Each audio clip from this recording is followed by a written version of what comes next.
Shalom saudara-saudara, pembacaan kita hari ini masih dari surat 1 Petrus pasal 5 ayat 1 sampai 4. Aku menasihatkan para penatua di antara kamu, aku sebagai teman penatua dan saksi penderitaan Kristus, yang juga akan mendapat bagian dalam kemuliaan yang akan dinyatakan kelak.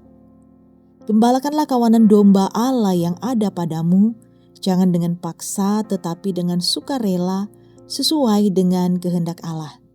Dan jangan karena mau mencari keuntungan tetapi dengan pengabdian diri. Janganlah kamu berbuat seolah-olah kamu mau memerintah atas mereka yang dipercayakan kepadamu. Tetapi hendaklah kamu menjadi teladan bagi kawanan domba itu.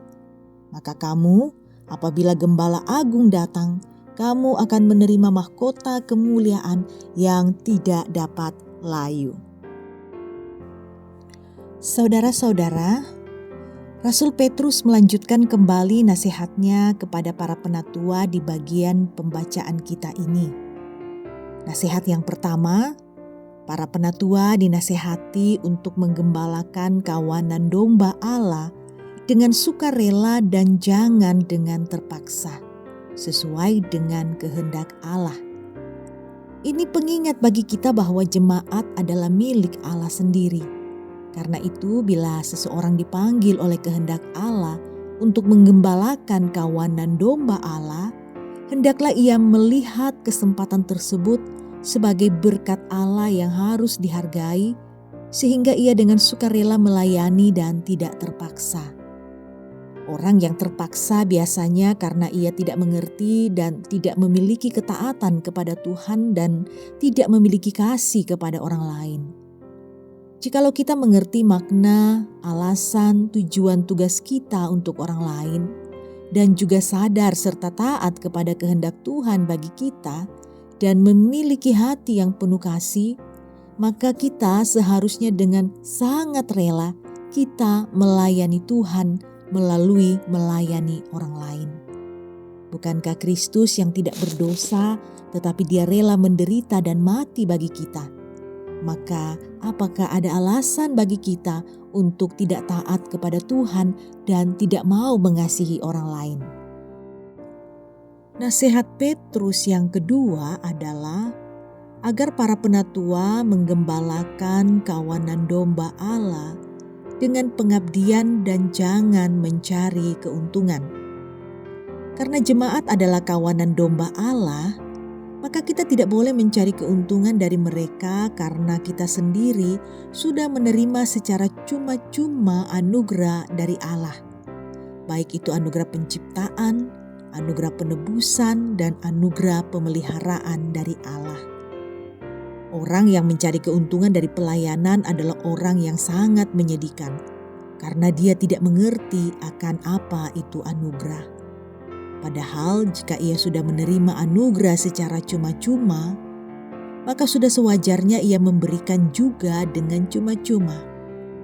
Hal inilah yang dinyatakan oleh Tuhan Yesus dalam Matius pasal 10 ayat 8 ketika ia berkata, "Kamu telah memperolehnya dengan cuma-cuma, karena itu berikanlah pula dengan cuma-cuma."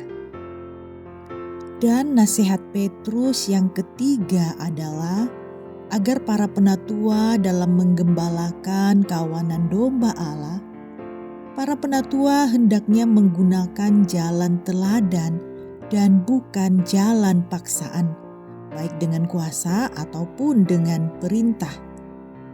Dalam terjemahan aslinya, Petrus menasihati agar para penatua jangan menjadi tuan yang memerintah dengan paksaan atas kawanan domba Allah.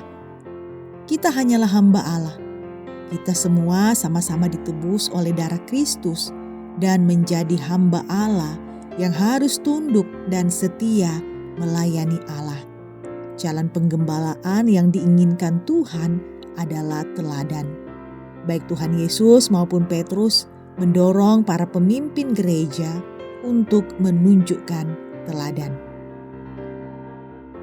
Tuhan Yesus sudah pernah memberikan nasihat yang serupa kepada para murid ketika ia berkata, Kamu tahu bahwa mereka yang disebut pemerintah bangsa-bangsa memerintah rakyatnya dengan tangan besi, dan pembesar-pembesarnya menjalankan kuasanya dengan keras atas mereka. Tidaklah demikian di antara kamu. Barang siapa ingin menjadi besar di antara kamu, hendaklah ia menjadi pelayanmu. Barang siapa ingin menjadi yang terkemuka di antara kamu, hendaklah ia menjadi hamba untuk semuanya. Karena Anak Manusia juga datang, bukan untuk dilayani, melainkan untuk melayani dan untuk memberikan nyawanya menjadi tebusan bagi banyak orang.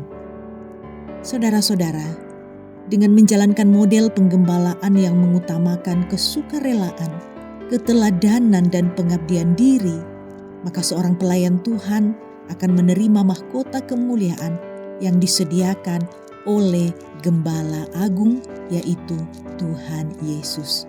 Terpujilah Tuhan. Amin. Mari kita berdoa.